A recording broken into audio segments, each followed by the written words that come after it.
All right. Let's see, we'll start with that. Well, we got a minute. Anybody ever have shawarma? I've never had shawarma, but I want to try some. There's a shawarma place down the street. No, in all seriousness, I found the most amazing shawarma place last night, and now I can't get the shawarma scene from Avengers out of my head. Oh, and we have Juan. What are you today?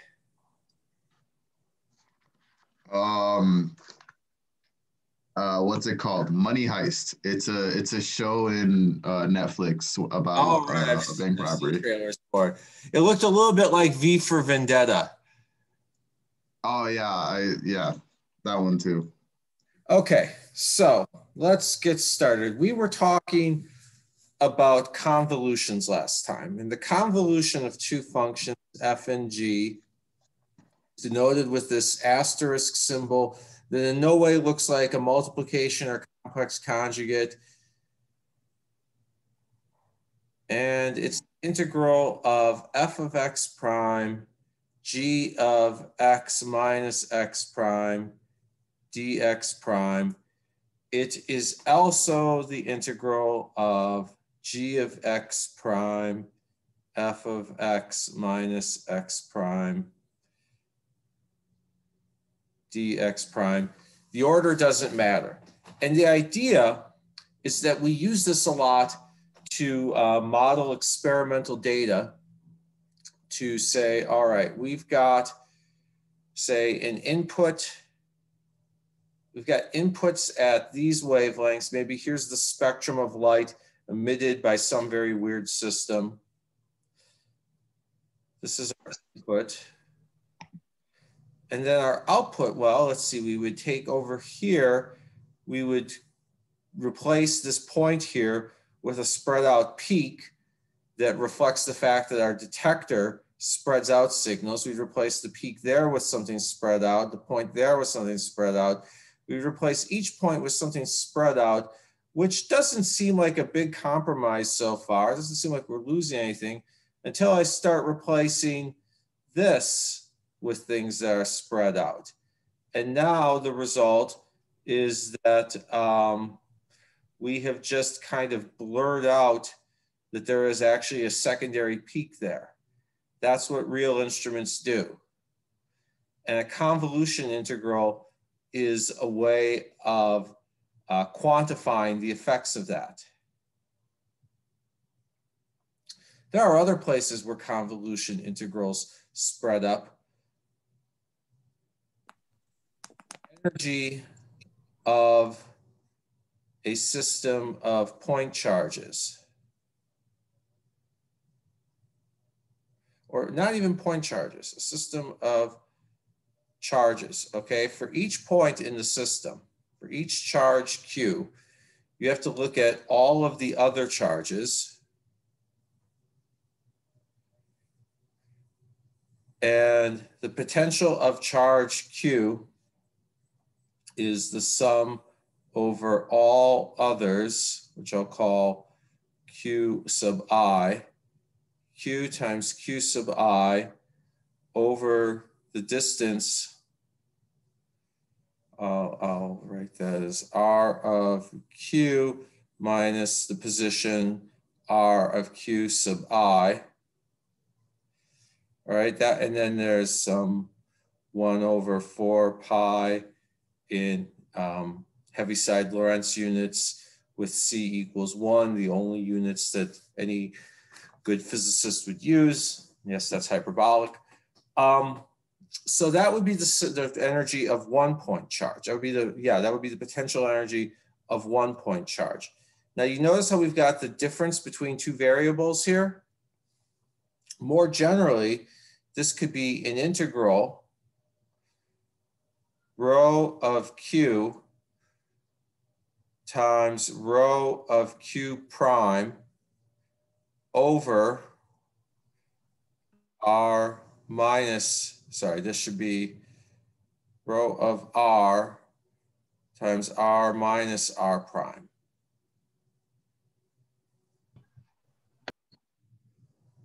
Rho, charge density at a point R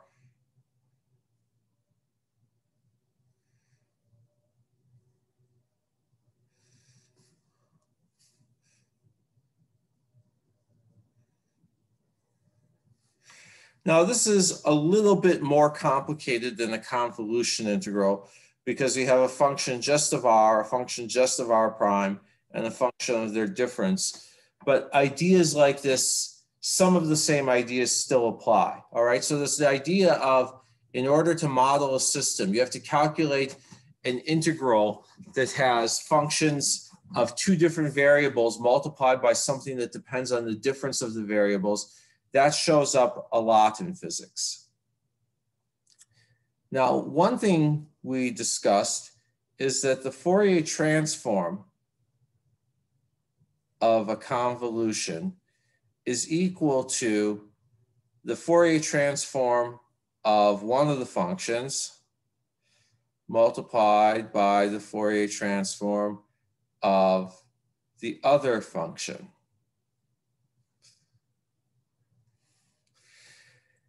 And we use this to figure out some facts like some consequences.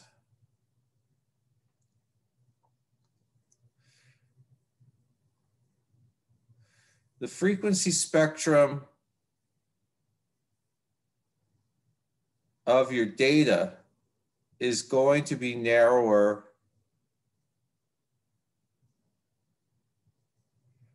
than the spectrum of the input, i.e. the actual physical system that you're trying to look at.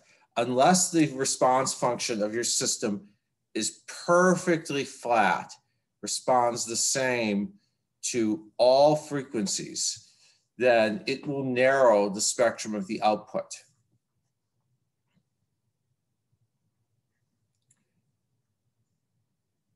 Also, deconvolution is hard. You might be thinking, well, I'll just work backwards because your output equals your input convolved with your instrument response. That equals a convolution integral. But the Fourier transform of the output, it's the Fourier transform of your input times the Fourier transform of the response. And so you want to try to find the Fourier transform of your input. Well, that's going to be the Fourier transform of the output over the Fourier transform of the response. And at high frequencies, this denominator goes to 0.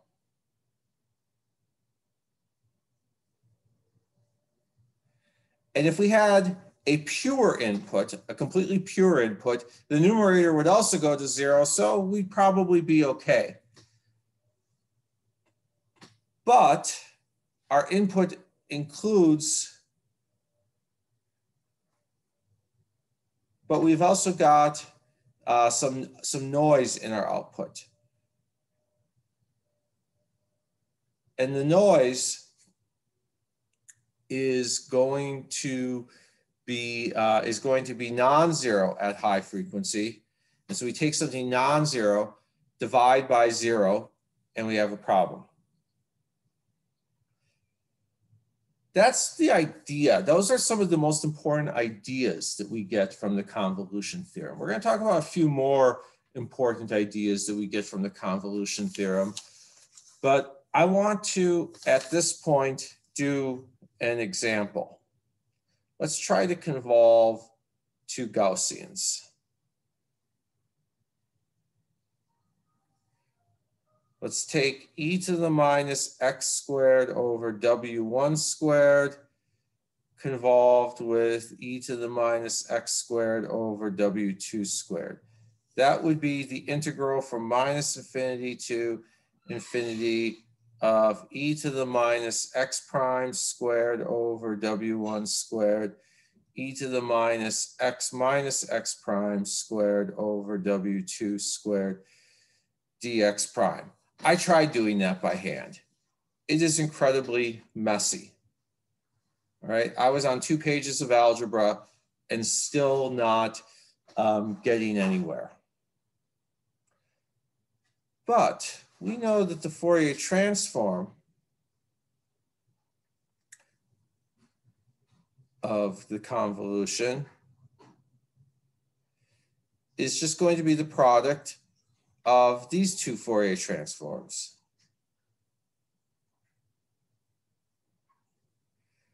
And let's remember what the Fourier transform of a Gaussian was. The Fourier transform of a Gaussian, if we had e to the minus alpha x squared, we get e to the minus k squared over 4 alpha square root of pi over alpha. Does that look familiar? Hopefully. Now, alpha would be equal to, or alpha 1 would be 1 over w1 squared, and alpha 2 would be 1 over w2 squared. And so we know that the product, so the Fourier transforms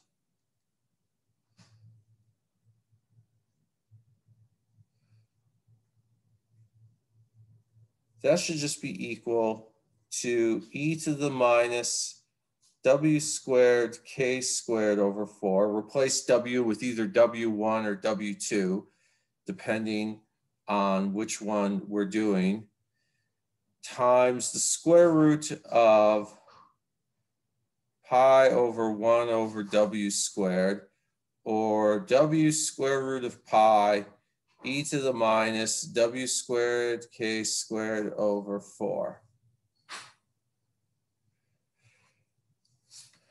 And the product of the Fourier transforms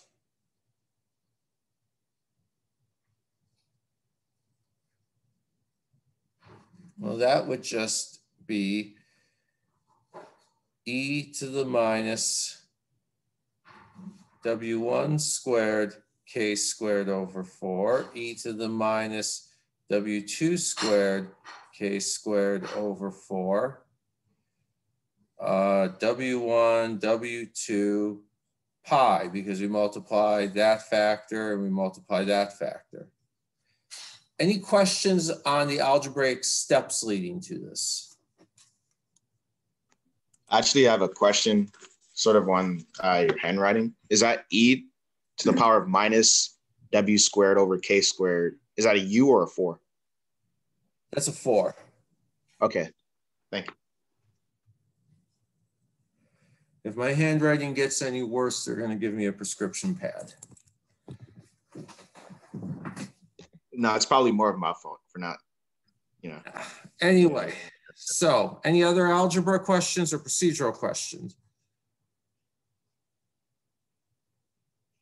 Well, this takes a very simple form. W1, W2, pi, e to the minus W1 squared plus W2 squared, K squared over 4.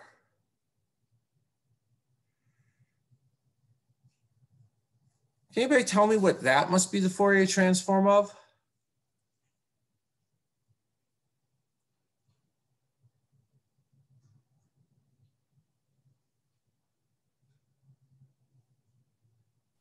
Another Gaussian? That's another Gaussian. Yep. Gaussian functions. The Fourier transform of a Gaussian is a Gaussian. And the inverse Fourier transform of a Gaussian is a Gaussian.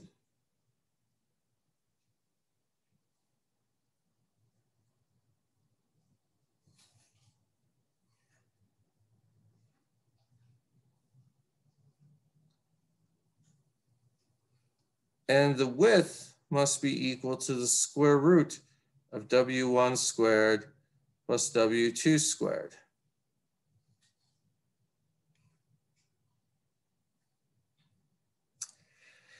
So convolving two Gaussians gives you not a narrower Gaussian, but a wider Gaussian.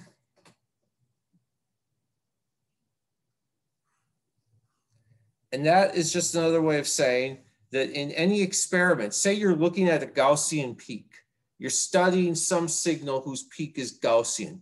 Maybe it's an atomic transition line.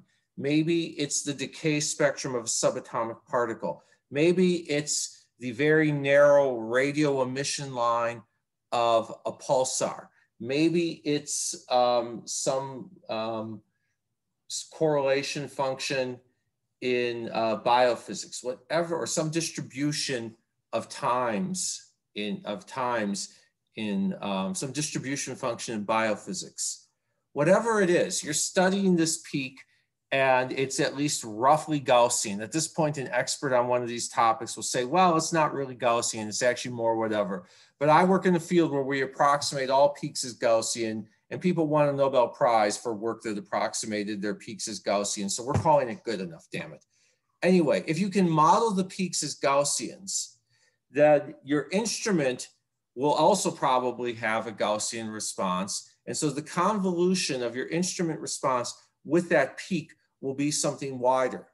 And you would have to take account of that in every single measurement that you do, all right? In every single analysis that you do, you would have to work backwards and say, okay, we got something with this width, but we know that we convolved our instrument with whatever the actual peak is. And so we have to correct for that in the width. Questions?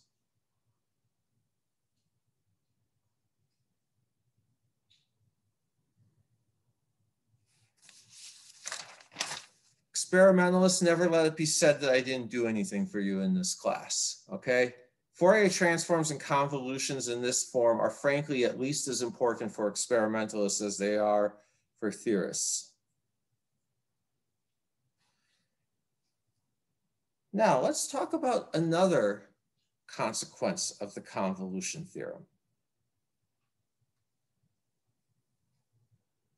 Convolutions are not just tough to do algebraically, they are computationally expensive, meaning that if we decide that we're going to compute the convolution of two functions with a computer by brute force, let's think what we would have to do. If I want to get f star g at a point x, right? I want to know something here. F star g of x is the integral over x prime. I have to look at all of the other x prime values. And I have to take f of x prime multiplied by g of x minus x prime. So what does that mean? That means that I have to look at the f value here. And then I have to multiply it by g of x minus x prime. So here's x prime, here's x. So I have to say, okay, what's the value of f over here? And what is the response function for something that is this far away? That's basically how much leakage there is from the function or the signal or the peak over here to there. Then I have to go to the next value of x prime. And I have to look at what's the f value there. And then after I look at the f value there, then I have to multiply it by a g evaluated that far away. So I have to say, how much of the signal over here would leak into that channel? Then I have to do that again over there. Figure out how much the signal over there would leak into that channel. And I just keep going on and on. So to get one value of f star g, to evaluate f star g at one single point, I need n function evaluations and multiplications. I need to do n computationally expensive things because evaluating a messy function probably takes many steps in the computer. And multiplication is hard. Multiplication takes the computer way more time than addition. Just like you didn't learn multiplication until after you learned addition, there's a reason for that because multiplication is basically a bunch of additions, okay? And so multiplication takes the computer way more time. All right, fine, that's one value of f star g. Then I go over here. And by the way, I should have also been doing it at negative values. Should have been doing it to the left. I have to do it everywhere, okay? I have to look at all of the values under consideration. Then I go to the next value of x. And I, again, figure out how much stuff from here would leak to there, how much stuff from here would leak to there, how much stuff from here would leak to there and there. All right, so for all of those values, I have to do that again.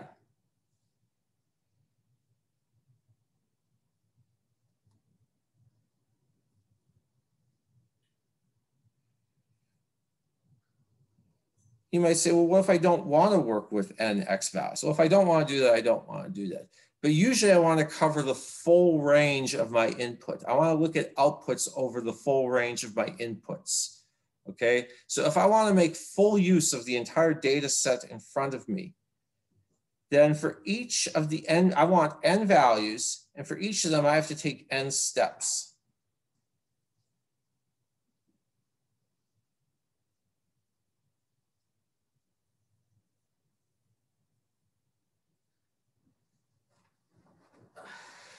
And there are lots of times when I want to do convolutions, right? Whether it's looking at data or doing integrals of products of functions because I'm modeling something. There are lots of times when I want to do these convolution integrals.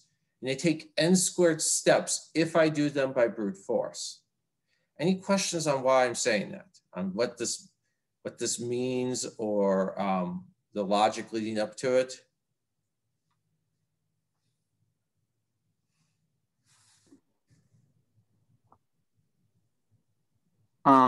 Is it set in stone for us to find a Fourier transform across the entire domain, or could we just risk some information and take it across a more narrower domain?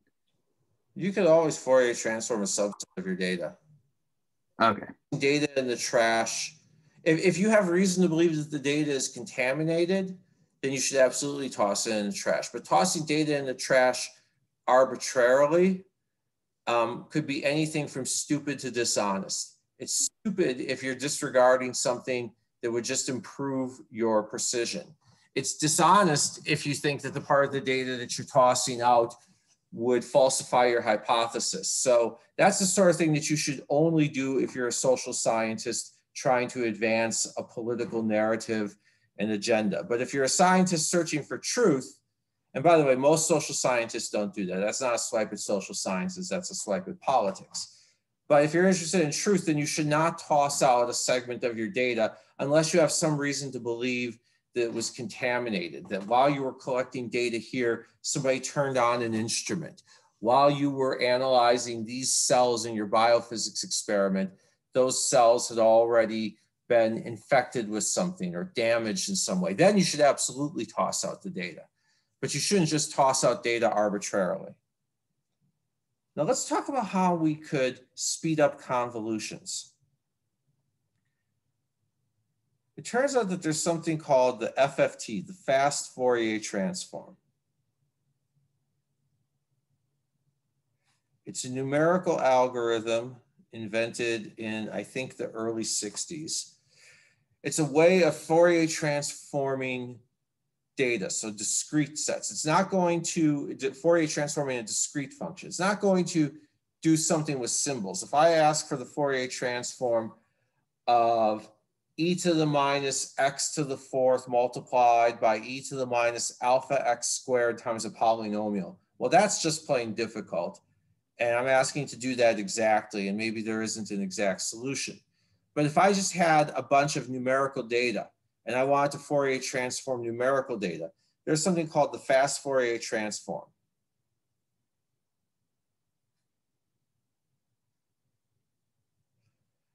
And it is a very clever and not at all obvious algorithm. It is well worth studying. But it's not an algorithm we're going to talk about in this class. So 1.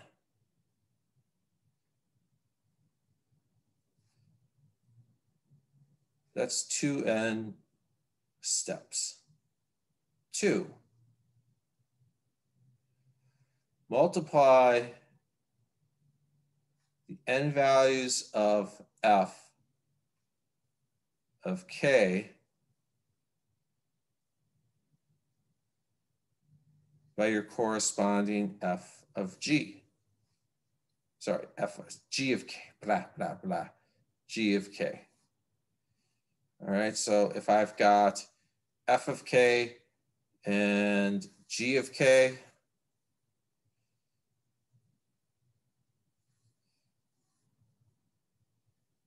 just multiply them. Well, that's n multiplications and steps.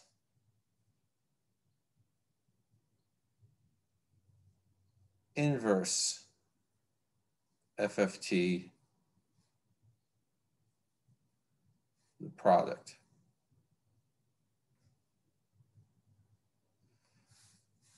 Two n steps, sorry.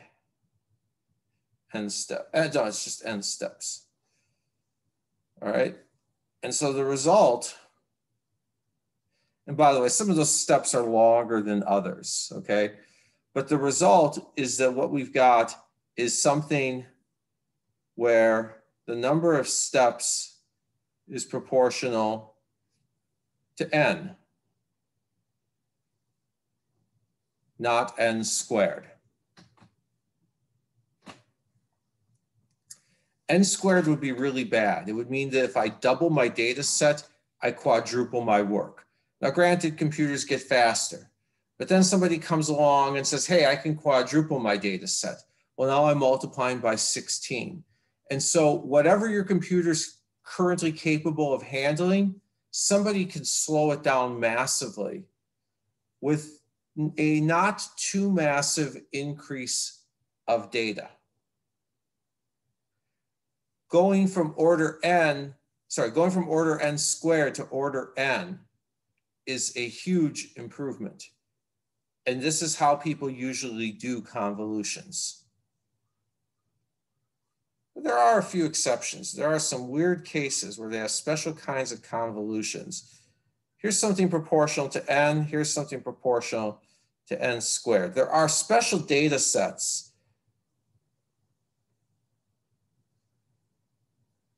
that work there. And where's the crossover? You might be thinking, oh, well, obviously the crossover is at n equals 1. No, because n squared is multiplied by something, n is multiplied by something else. So where they actually balance out is much more complicated.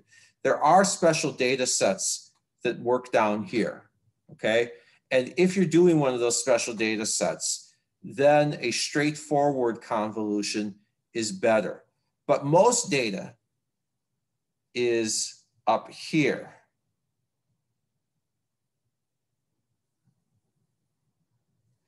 And I have done some work down here. I have worked with this part of the spectrum, but I will tell you that you have to be very, very careful to make sure that you really are here, okay? If you don't have good reason to think that you're here, then you should assume you're up here, where Fourier transforming, doing the multiplication and inverse transforming is faster. Any questions?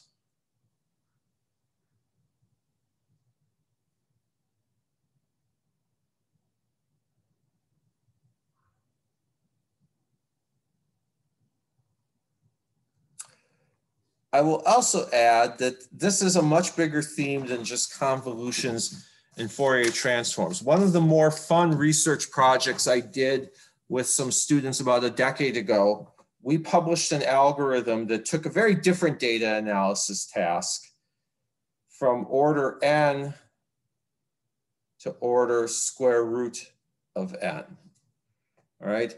And n was usually around 50. So we were able to speed up a process by a factor of 7, which you could say, well, it's a pretty fast process as it is, but speeding it up by a factor of 7 means that you could actually take certain tasks into real time, that rather than collecting the data and then processing it, you could effectively work at video rate and see what's happening on the screen as the experiment is running. So we just did the theory of that, but we were able to prove that this algorithm could be sped up by a factor of square root of n.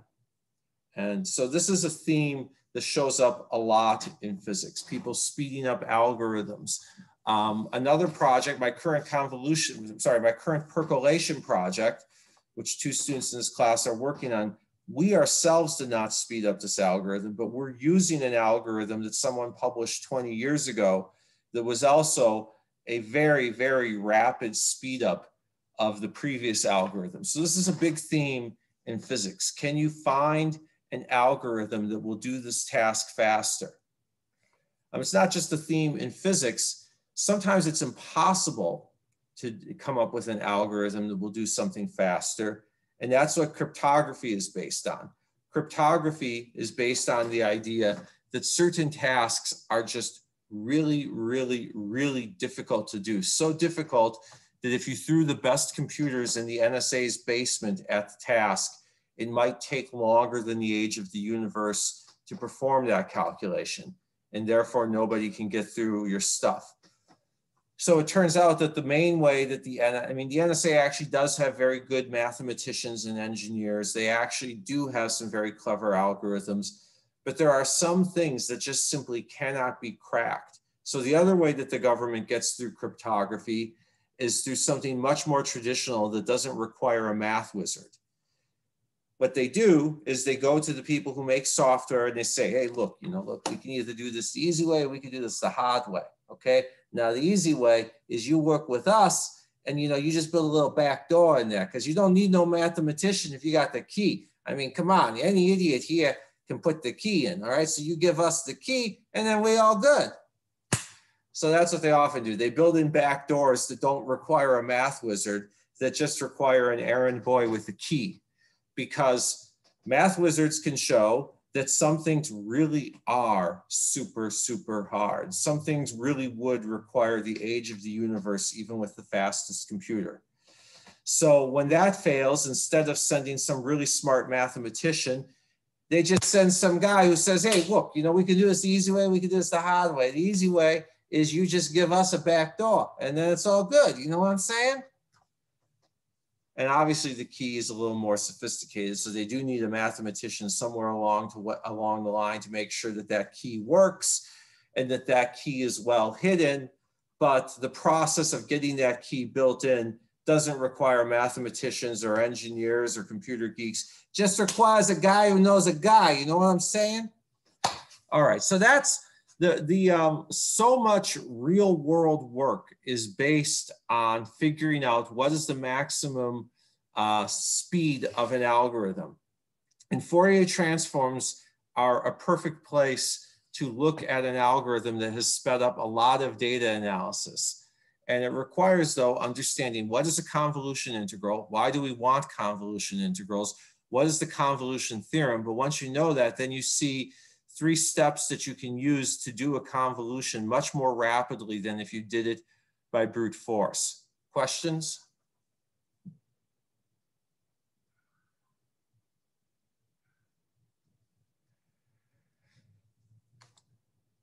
All right, then let me introduce you to one more type of data analysis before we go to Fourier optics.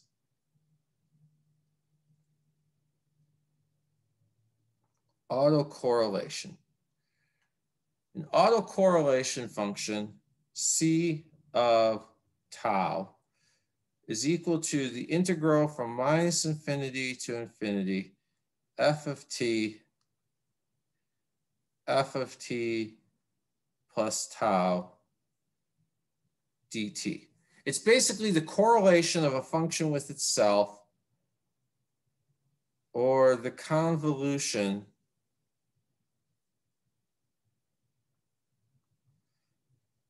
of a function with itself. All right. So you convolve a function with itself. Now, why would you want to do that? Because you want to see if certain patterns persist. I'm showing you the convolution integral in its simplest form. Let's imagine that usually there's a subtraction of an average, but let's consider a process like a random walk.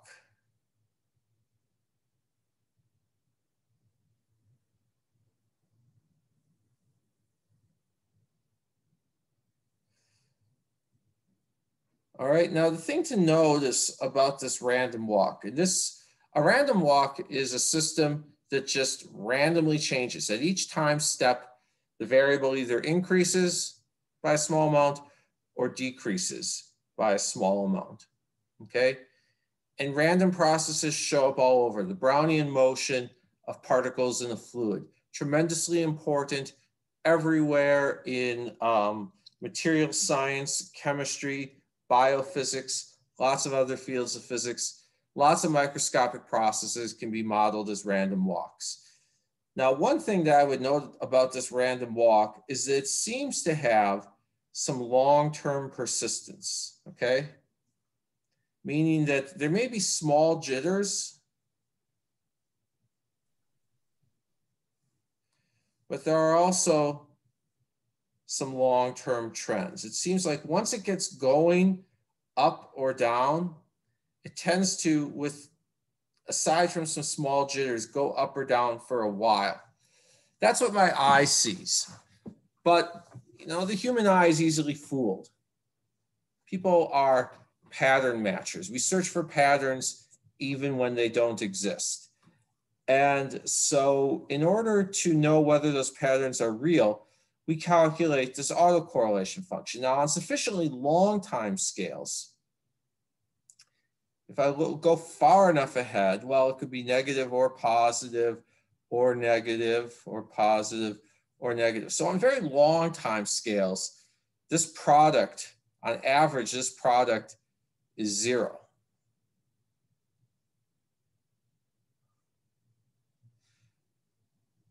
But on shorter time scales, it tends to be correlated with itself. Well, on really short time scales, there's a lot of jitter, and then it rises, and then it falls again. And I'm giving you a very, very, very short introduction to correlation functions. I'm not claiming, do not come away from this claiming that you have anything approaching exhaustive knowledge of correlation functions from this. I certainly don't. But the key thing is that weak correlations at very short time scale, jitter, trends, loss of a trend. So you need to somehow be able to calculate a correlation function to establish quantitatively that what the eye sees, or what the eye thinks it sees, is actually present in the data. And that's where integrals like this come in. Experimentalists do not just spend all of their time in the lab soldering wires and figuring out why their vacuum system is leaking, although they do spend a lot of time figuring out why their vacuum system is leaking. They also spend a lot of time writing code to analyze data. So let's talk about another place where autocorrelation functions come up is, okay, so in biophysics, we want to look at the motion of molecules that are traveling more or less randomly. Imagine a molecule moving around in a cell membrane, but it's not just randomly jittering due to the random thermal motion of molecules. It's interacting with things around it. Other molecules are rearranging around it as it moves through that cell membrane. Or we could do correlation functions in space. If I've got a bunch of particles, they can never, if they're hardcore particles, they can never get closer to each other than their own size. This sort of thing is forbidden. Overlaps are forbidden. So you would expect that the correlation function on very short length scales would be 0 out to the particle size. And then there are various reasons why they might tend to come together, then would rise, and then it would slowly fall, because if you go far enough away, it really shouldn't matter.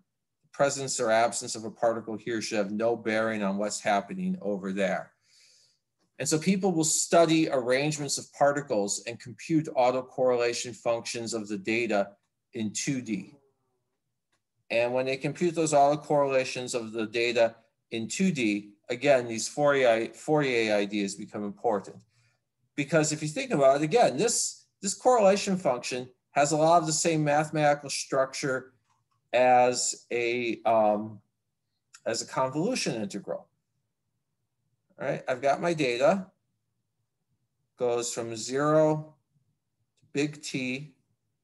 Big T equals the number of times sampled. So we'll just say we go 1, 2, 3, 4, etc., all the way out to big T. So in order to calculate the autocorrelation function of 0, I'd have to take all of these things and multiply them by themselves.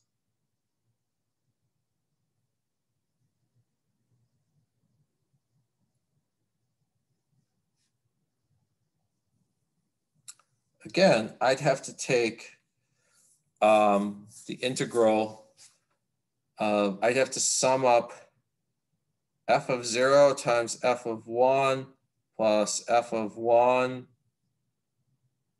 times f of 2 plus f of 2 times f of 3, etc. So that's going to be roughly t points.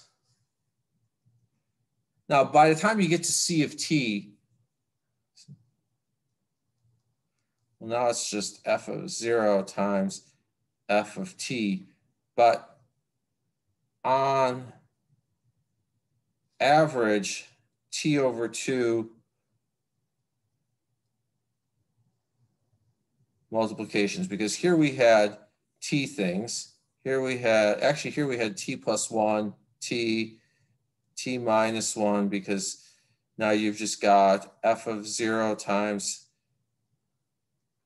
f of 2 plus f of 1 times f of 3, all the way down to f of t minus 2, f of t, and here it's f of t minus 1, f of t. So here we've got t plus 1 steps, t minus 1, all the way to 1. So on average, we've got t over 2 multiplications.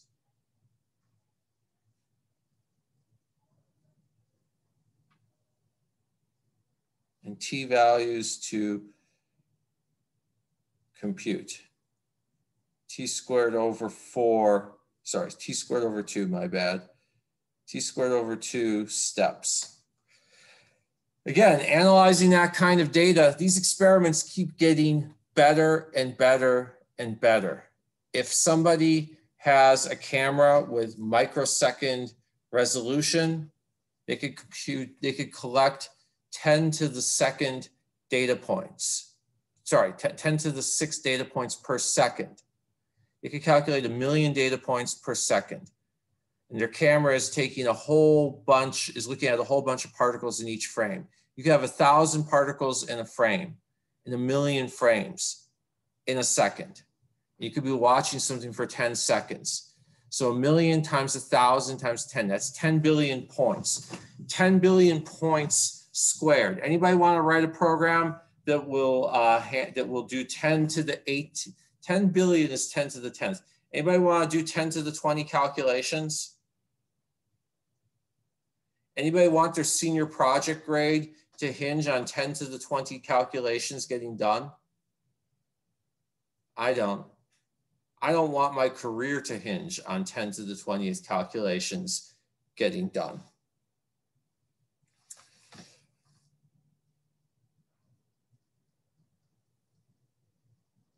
So let's Fourier transform that.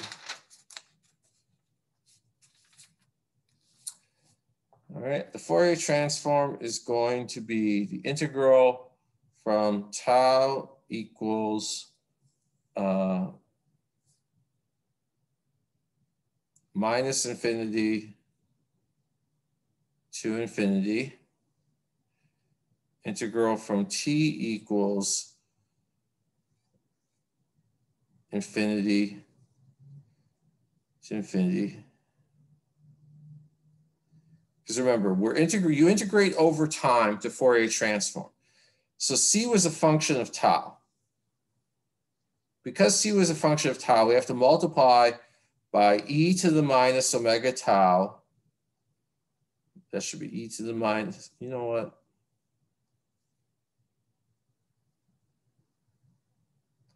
Enough prescription pad.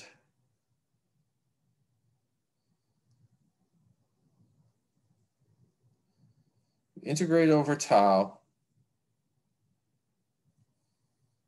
e to the minus I omega tau, multiplied by the function we're Fourier transforming, which was the autocorrelation function, which was the integral from t equals minus infinity to infinity of f of t plus tau dt d tau. Any questions on how I set that up?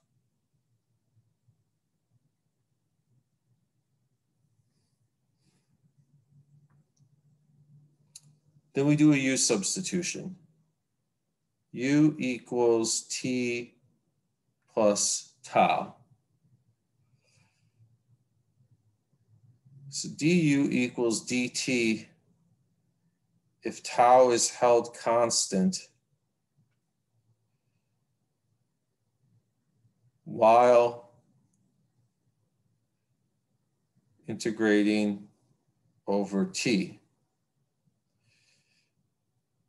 So then tau is u minus t.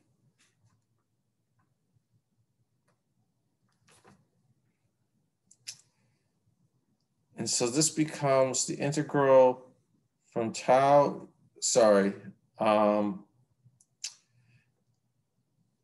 u equals minus infinity to infinity, e to the minus I omega times, I said tau is u minus t, so it's e to the minus I omega u, e to the plus I omega t.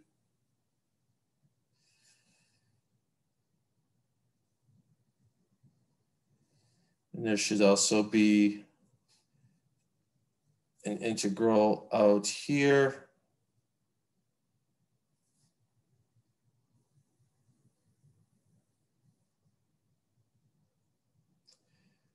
F of t, f of u, du, dt. So now I've got an integrand that's a product of a function of u and a function of t. So I could just reorganize this. T equals minus infinity to infinity. E to the, I'm going to write this as minus minus. You'll see why. Actually, I'm going to even simplify it further. E to the minus I omega minus t, f of t dt, integral from u equals minus infinity to infinity, e to the minus I omega u, f of u du.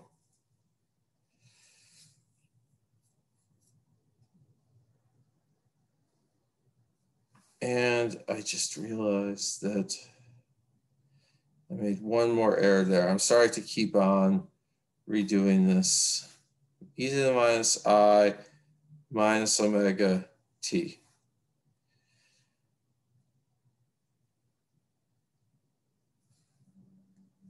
So what I've got here is I've got a Fourier transform calculated. I've got the Fourier transform of f.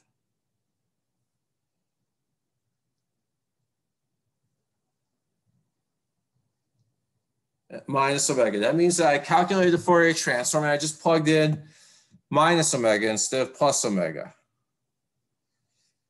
And then I've got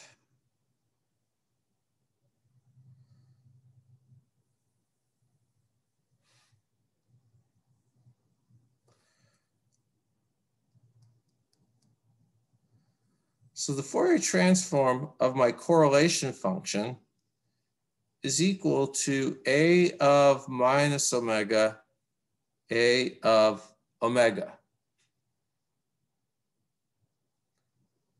So I can Fourier transform my data.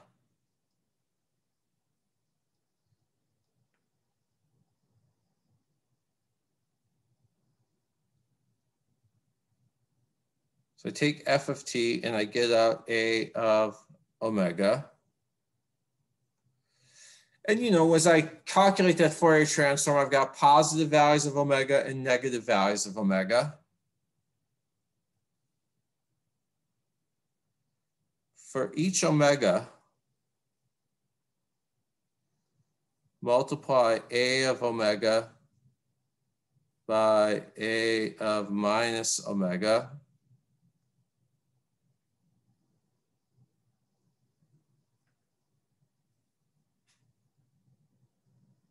It should really be an FFT, fast Fourier transform.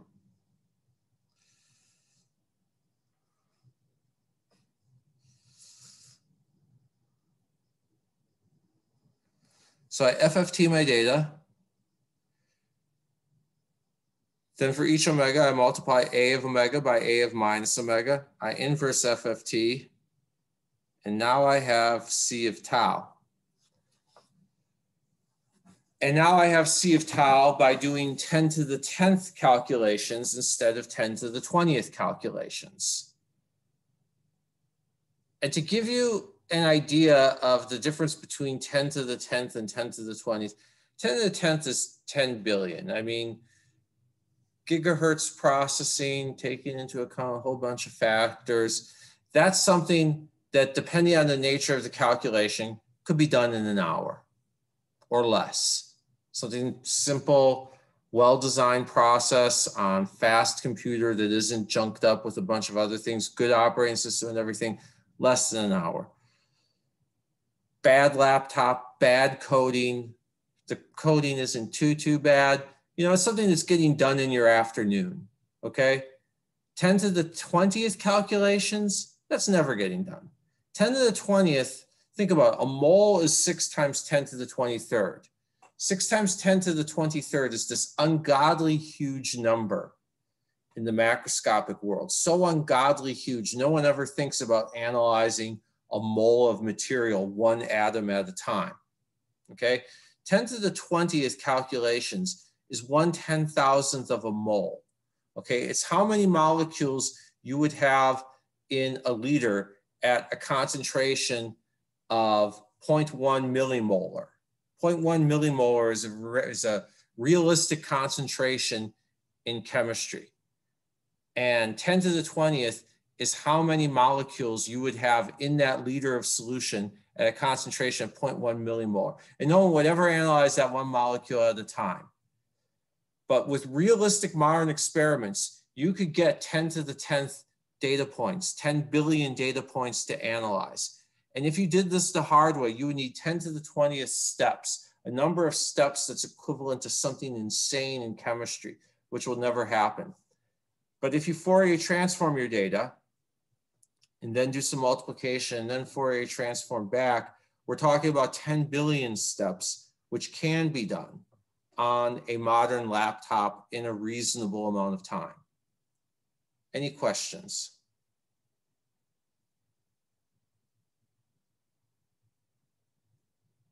No questions at all. I mean, I talk about just tedious math. I talk about math as math. I get a ton of questions. Then I talk about how the math we're studying here can be used to understand why certain experiments are hard, why certain ways to analyze data are better, why it is that speeding up algorithms is a big deal, what it is that people actually do in research, and everybody's just like, yeah, whatever, I got that. Come on, somebody's got to have a question. Talk about the good stuff here.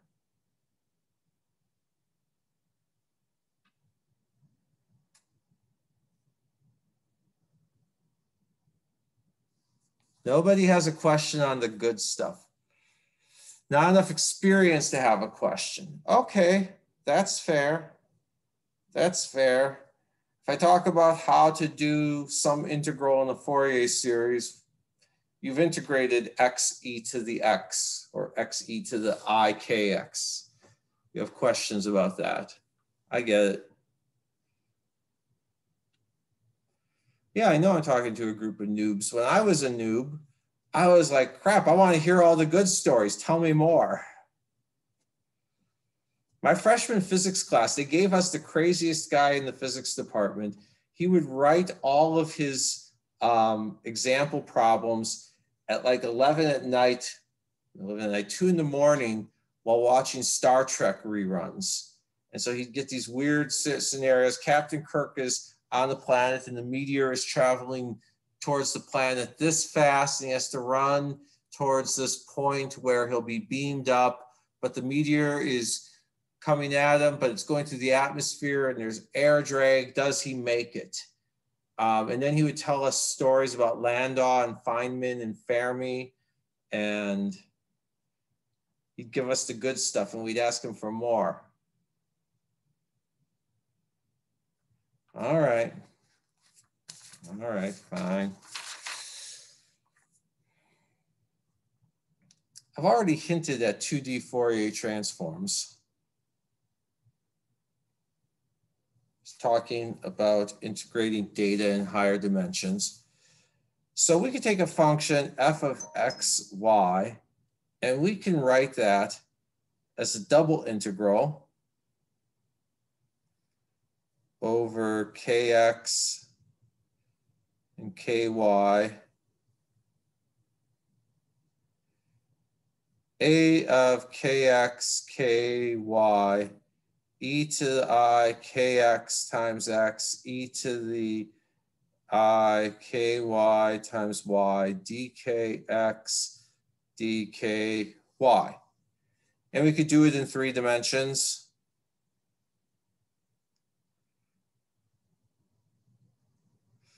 Triple integral.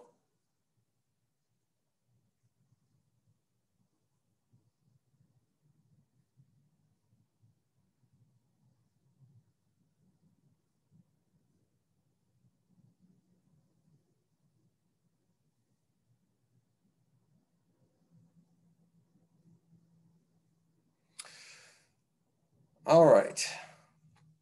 So that's how, and we could go on and on to higher and higher dimensions. Usually we just write that f of r in 2 or 3 or whatever dimensions is some integral of a of k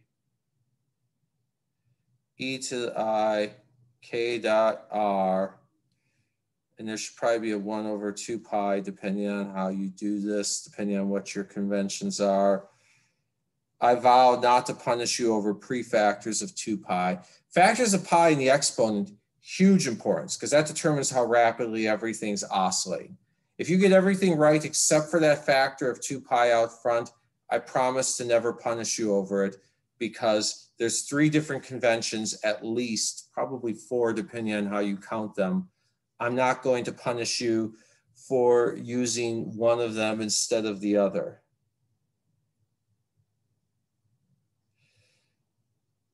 And that should be actually 2 pi to the n, 2 pi to the number of dimensions. That's the other reason why I'm not going to punish you over it. D squared k or d cubed k or whatever. We're going to mostly work in 2 dimensions, and we're going to talk about, we're going to work in 2 dimensions.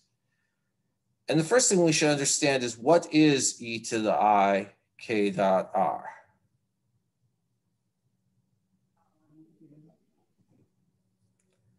Well, let's say that we're at a point r.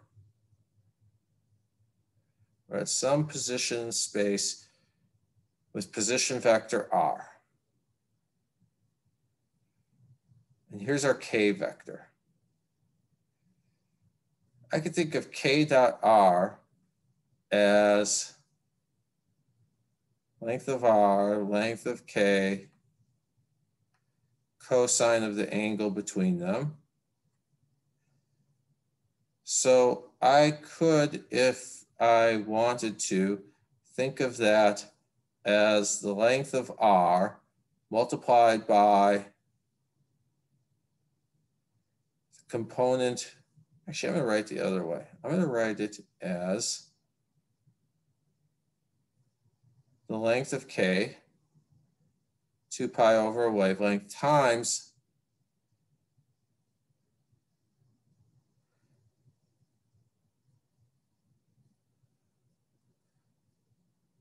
distance along the direction of k. So if k is along this direction, then this is r cosine theta.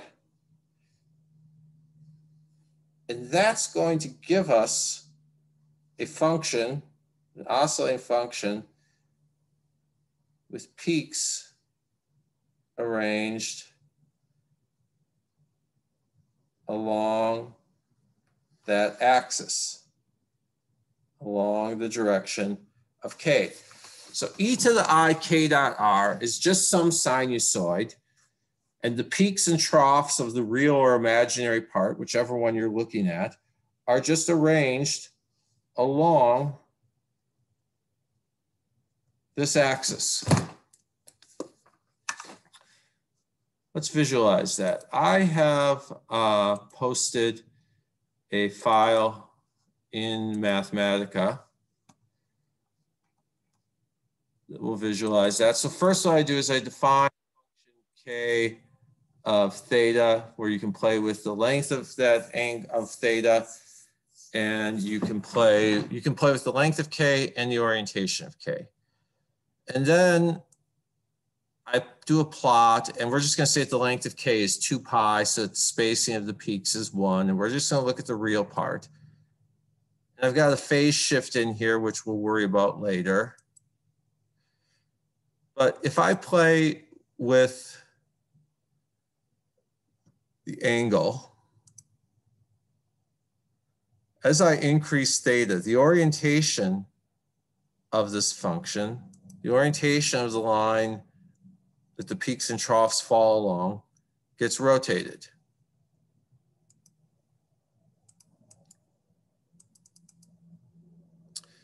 And likewise, I can play with the phase. Right? If I play with the phase of it, let's go back. See how there's a peak here at 0? There's a really bright spot at x equals 0. I'm going to change the phase. That peak moves a little bit. Change the phase some more, the peak moves a bit more. I change the phase again, it moves yet again. And eventually I change the phase enough where before there was a peak at x equals 0, now there's a trough. That's how I think of phase shifts. And that's how I think of phase shifts of 2D waves. Any questions so far on what this notation means?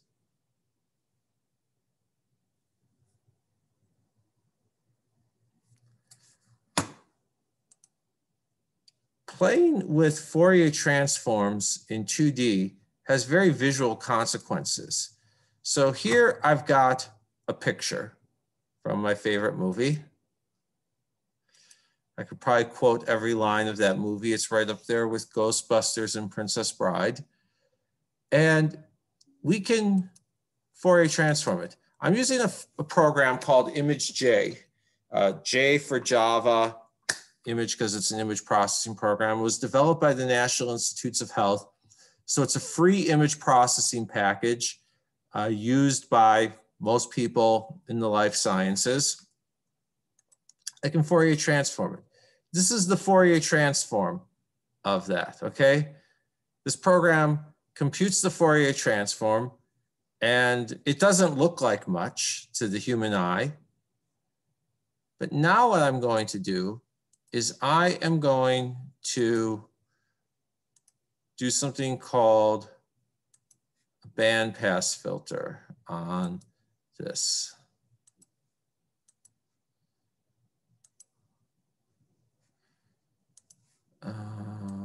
Process. Do I want to try the custom fill? No. I'll just do the bandpass filter. All right, so I can decide what range of structures I want to remove. I'm not going to remove any of the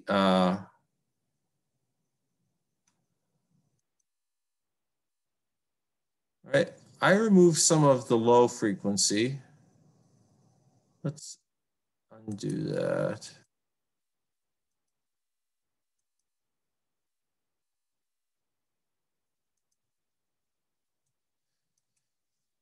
I'm going to leave the, I'm going to tell it to remove anything that is larger than 1,000 pixels. And since this thing isn't 1,000 pixels, nothing will get removed. But I'm going to have it remove things that correspond to small pixels or high spatial frequencies.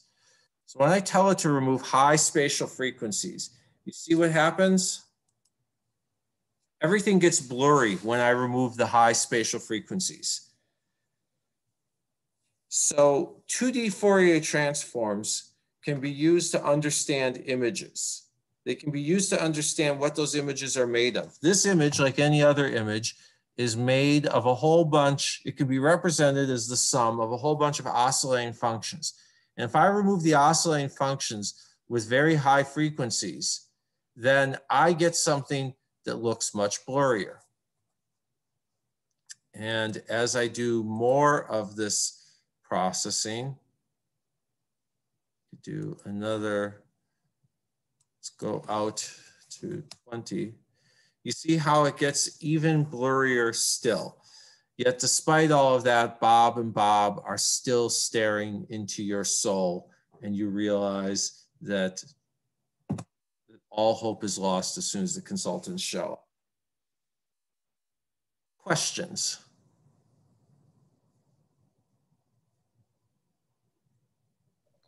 So is the point of this kind of thing basically to show that what you're actually seeing after you do this are the actual structures of whatever you're looking at? What do you mean the actual structures? As in, it's not just like background stuff or just like what's the word? like when your data is fuzzy, if you know what I mean. I forgot the word. I don't know that things have been brought out, and I think that because this is a color picture, some things got messed up.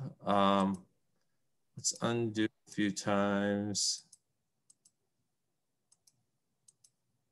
You know what? Let's just close this and reload it. I think that because of the color, some things got strange. So let's just open another one. Oh, this time I'll do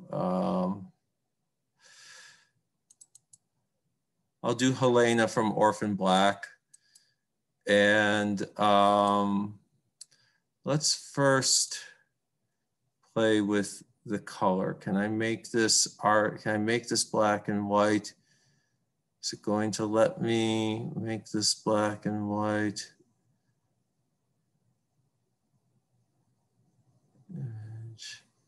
Okay, color.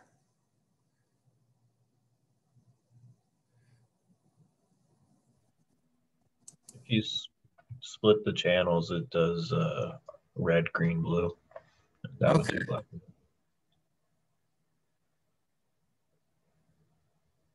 Where was that? What was there? Split the channels. Okay, so let's now, this will be much clearer. Let's FFT, let's do a custom filter, sorry, bandpass filter on this one. And now you see that Helena gets much blurrier. And then we do that again, and we're going to go to 20, and Helena gets blurrier still. I think what was happening with the bobs is that some of the colors were not getting processed. And so that's why there was still some sharp detail. But if I remove color issues, then Helena becomes blurrier.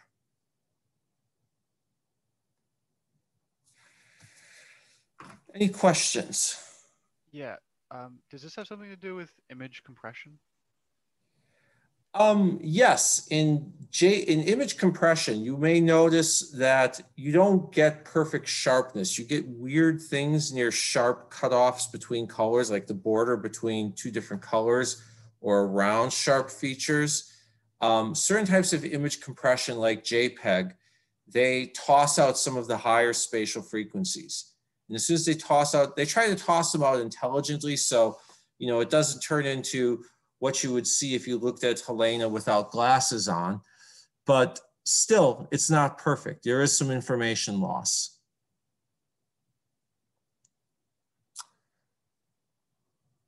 Other questions? All right, well, I'm going to do a little bit more with this. I know that we are not going to get anywhere near as far as I thought we would get with this today. So next week's reading, just read up on aliasing. You don't have to read anything else from the book other than aliasing, because I do want to say a little bit about that next week. But the rest of today and most of Monday will be about Fourier optics. So, all right, I've established that we can think about 2D images in terms of their Fourier transforms. I've established some of the consequences of filtering out the high and low spatial frequency. Now, optics involves waves traveling in 3D.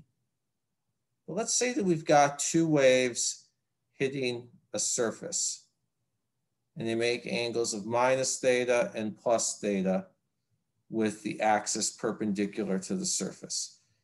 So K, if this is the Z direction, and this is the X direction, and then the Y direction would be going into the page, then K would be, this will be plus theta and minus theta, because if you actually think about it here, this is minus theta and this is plus theta. So K is going to be K naught, the length of the K vector, cos theta Z hat, plus or minus K naught sine theta x hat, right? And e to the I k dot r, well, let's see here. K dot r, that's got to be k naught cos theta z plus or minus k naught sine theta x. And let's say that so e to the I k dot r will be e to the I k naught cos theta z, e to the plus or minus I k naught sine theta x. So let's think about what happens when we add these two waves.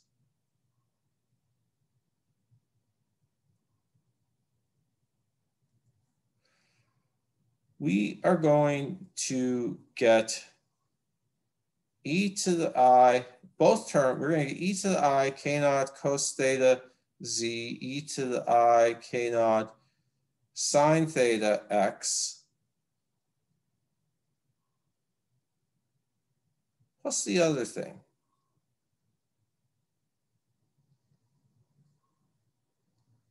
And I can factor out the thing that involves z. And so I'm left with e to the I k naught cos theta z times e to the I k naught sine theta x plus e to the minus I k naught sine theta x, or 2 cosine of sine theta x k naught e to the I k naught cos theta z. A lot of people get very worried when they see an expression like this. I've got a cosine of a sine, but look, we're computing the superposition. We're computing what happens when we add two waves on a screen. Both of the waves make the same angle with the axis. So all we're really trying to do is let's plug in z equals 0 here.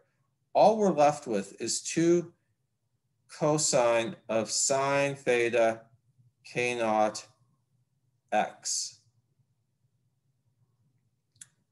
Well, everywhere in this screen, the waves are hitting at sine theta. Sine theta is just a property of how the waves are coming in.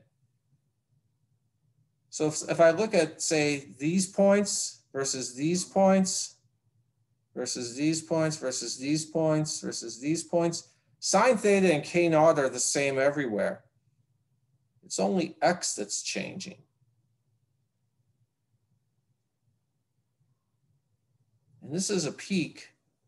If k naught x sine theta is equal to 2 pi times an integer. Last thing.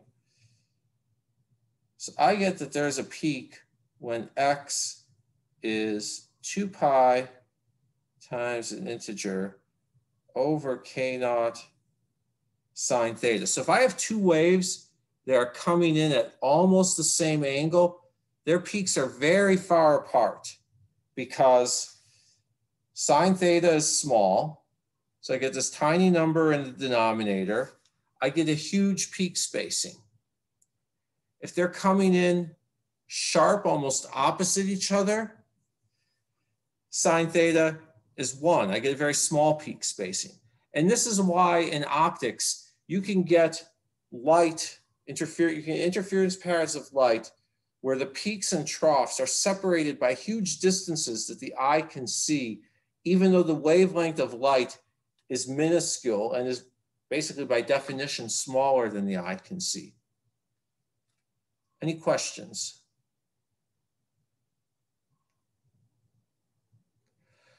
All right, on Friday, I'm going to have you work through some activities to derive a few consequences of these ideas. On Monday, we will continue with Fourier optics, and we'll say a little bit, just a little bit about aliasing and sampling.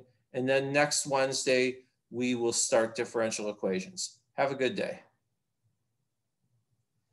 Dr. Small, are you busy, or could you take, or can you not take a few questions? I could talk for a few minutes, but before I start chatting,